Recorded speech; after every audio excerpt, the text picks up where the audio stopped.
to Madina Gounass gural wela ndiyam moƴƴangari ƴogoɓe.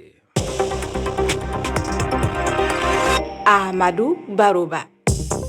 tedduɓe heeɗiɓe refi fulfulde jamalla wale moon bisimilla moon ley kabaruji ɗi ko ɓuuri hen tengtude oɗo subaka Sénégal Ousmane Sonko horejo jagorɓe kiiɗo gouvernement o suɓama hanki wonde horejo suudu sarɗiji leydi ndi ko hanki e dow keɓal nambiyen dow keewal députéɓe suudu ndu o alhaali waɗi lundiɓe ɓe ñiŋiɗe woote e biyol mabɓe ɗum ɗoftaki sariya to bene kam nokkuji ɗiɗi konungu yanama altine faltiɗo to Kourou Kouala kerol hakkude Benin Burkina Faso kono keɓanayo maayi hen kono ngu yoftima kono ala kabaru andinaɗo e majjum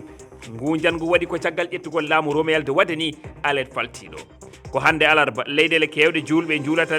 julde taski e nder adunaru ndu to Mali kam o alhaali no waɗi caɗele hewɓe ko Bamako keddi ɓe kotani guure mabɓe no wowi waɗirde ni ala ko saabi ɗum ko wona raffi ndenago e uddere nde fedde jeni waɗi woni lewru e saraji Bamako lamorde leydi ndi tedduɓe bisimilla mon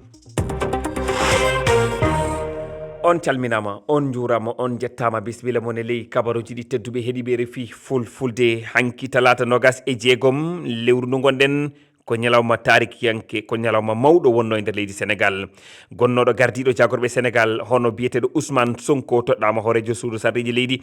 balɗe nayyi caggal nde horejo leydi ndi on wiyete ko Bassirou Diomaye Faye riwimo namen ittimo e gollorgal makko ngol ɗo gartol horejo landa Pastef les patriotes e nder ndu suudu sarɗiji addi haalulaji kewɗi won e tawaɓe e dawro ngo ina cikki wonde Ousmane Sonko fotani wonde horejo suudu sarɗiji kono e yende société civile ɗum ko hunde moƴƴere keɗoɗen olel tal Ousmane Sonko horejo kiɗɗo jagorɓe Sénégal kono kadi horejo landa Pastef ɓooyi wiide wonde so riwama e gardigo gouvernement Sénégal o ruttoto toon to suudu sarɗiji hanki talata o gongdini ɗum e dow ballal 330 députéɓe yogo e dawriyankoɓe tawaɓe lundogo mbi wonde ɗum yadani e sariya Mamoudou Ibra Kane ko gardiɗo dental dawro biyetegal demain c'est maintenant a wawa wonde premier ministre donc